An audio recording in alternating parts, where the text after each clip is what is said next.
morning, class. Today is Tuesday, June 5th, our last week of school together. Again, it pains me every day that I cannot be with you and see all of your beautiful faces. That's what I would have wanted to do more than anything.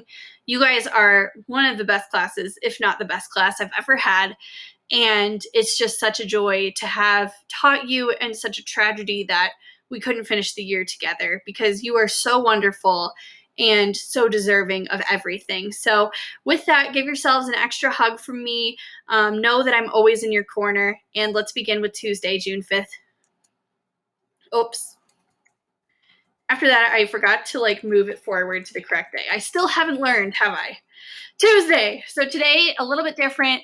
Our activity for today is to make a 2-player game. So what your 2-player game must have: the ability to be played by 2+ people.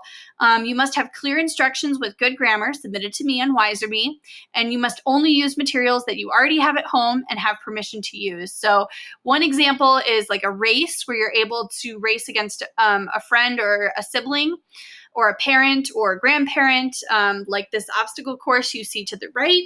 I'm going to show you some other ideas. So some other ideas include making a race that you could play with someone else, like the one I just showed you. You can take an existing game and change it. So for example, I've had students in the past who've created like their own Mario games on Mario Maker, I think is a thing now on the Switch if you have one. Other options include like taking Candyland, and every time you roll a certain color, that means you have to go like do a certain number of jumping jacks or something like that. So you can take an existing game and change it. Another one would be you design your own field day station and talk about what that would look like for you. You can make your own quote viral. You do not have to post the video. Never post anything online without parent permission. Let me repeat that again. Never post anything online without parent permission until you yourself become an adult. YouTube challenge that teaches someone something about something or persuades them to do something positive. So maybe you create a YouTube challenge where you have to learn 30 words in a new language every day. Just, some ideas. Always, you are all more creative than I could ever be. So use these kind of starting ideas, but you can, of course, go beyond that. This must-have list is the only things that must be in your activity.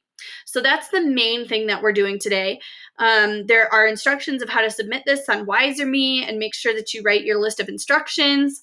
And keep in mind, it's always a good thing to be outside, to be playing with other people when it is safe to do so. So this is just kind of some ideas that are fun, that get us practicing some things, some stuff that we would be doing if we were in school this week, but also some ideas for fun things that you can do with your family and friends over the summer.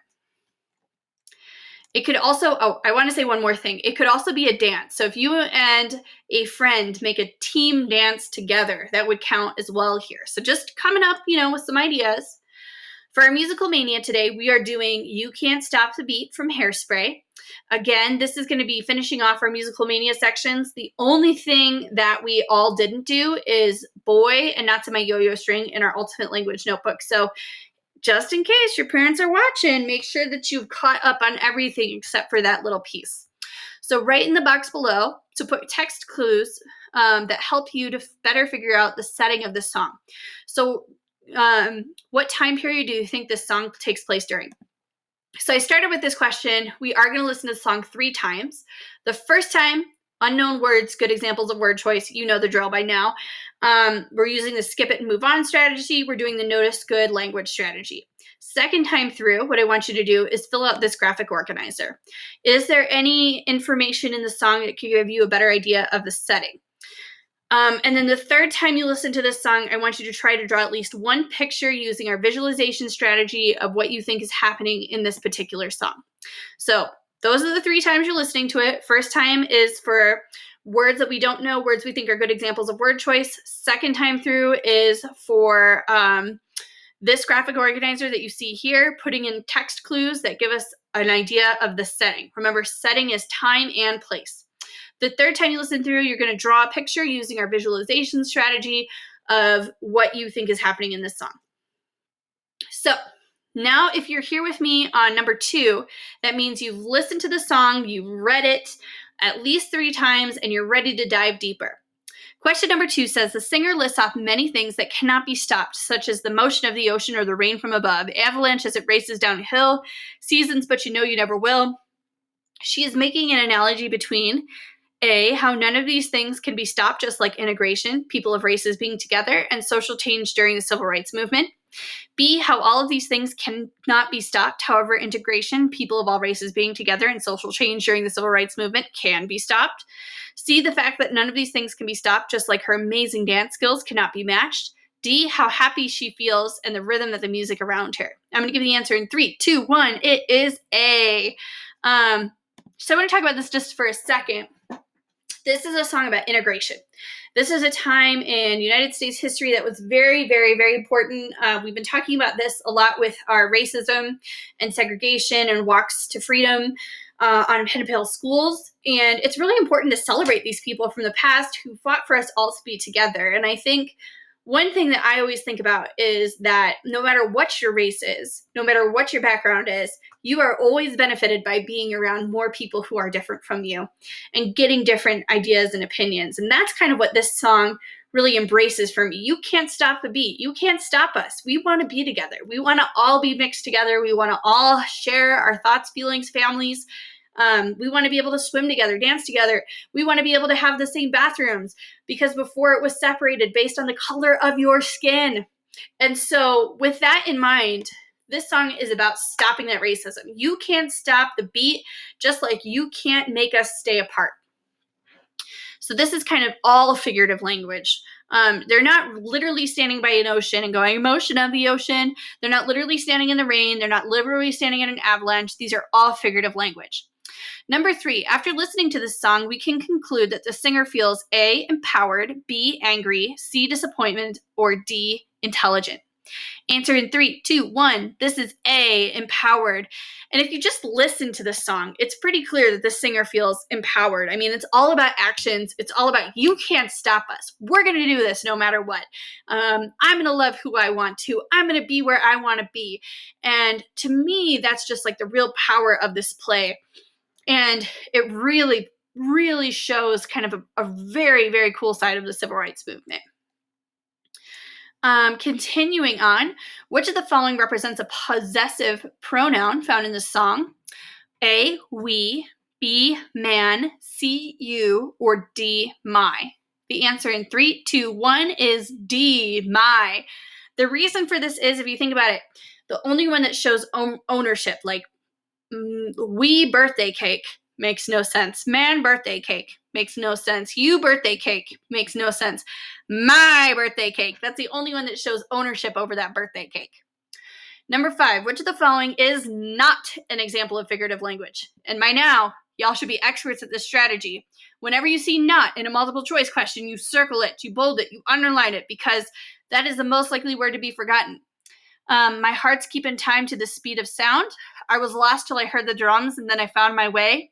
Ever since we first saw the sun, a man and woman like to shake it until the day was done. D, you can't stop me, my happiness, because I like the way I am. So remember, figurative language is something that literally doesn't happen that way. So let's try to imagine each of these things literally happening that way. My heart's keeping time to the speed of sound. Sound travels really fast, right? Like if my voice is traveling to you on the internet, it's happening instantaneously. So her heart is literally not going, she'd be dead, right? That would be a heart attack. Let's try number 2. I was lost till I heard the drums and I found my way. Is she saying, oh, I was lost. I didn't have my GPS. GPS wasn't invented yet. I couldn't find my way. And then I heard the drums and no, that's not what she's saying. She's saying she heard the call of this movement and found her way, not literal drums. Ever since we first saw the sun, a man and woman like to shake it till the day was done. Okay, so do you think since the first sun came up, the first sun ever, man and woman have been dancing, woo, shaking it up? No, that's not what it is. The only one that could literally happen that way, you can't stop my happiness because I like the way I am. That's something that means literally what it's saying. Okay, so today we're reading chapter 12 in Lightland, which is the spinning room, one of my favorite chapters in the whole book. It says, look at the quotes in the book and try to find the best synonym for each underlined word. Remember, synonyms, syn means same. So we're looking for 2 words that mean the same thing. Number 1, she could smell the same strong, stale odor that permeated the windmill in Lightland. She could see the dark, empty eyes flatly reflecting what little light was in the room. Number 2, the floor was incredibly soft. She and her father had used remnant carpeting from the 1970s when ultra shag was the style. The thick beige pile was fully 4 inches deep. What does remnant mean? Number 3, Lottie squinted and could see him flailing around, trying to cover his eyes with his arms. What does flailing mean? Number 4, he trudged, one of my favorite words, ferociously toward her on all fours, falling when he became lost in the images of Lottie and himself tangled on the spinning walls. What does trudged mean? Number 5, she did have a choice. She thrashed and kicked and flailed with her fists. What does thrashed mean? Number 6, another amazing word. A little light seemed to be ricocheting deep within the fabric itself. What does ricocheting mean? And for comprehension, draw the most interesting room you've encountered in Lottie's house. Describe the most interesting room you've seen in Lottie's house. And number 2, how does Lottie defeat the Night King? In that space beneath, make sure you draw a picture of this happening using words and pictures to visualize and describe. Number 4, why doesn't Lottie tell anyone about what happened inside of the cloth? That's kind of a personal opinion.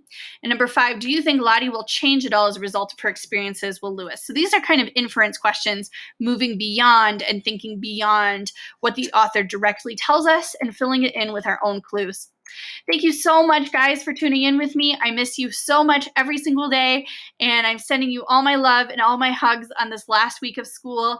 And I hope that these activities are kind of fun for you and that you're transitioning into your beautiful and amazing summer.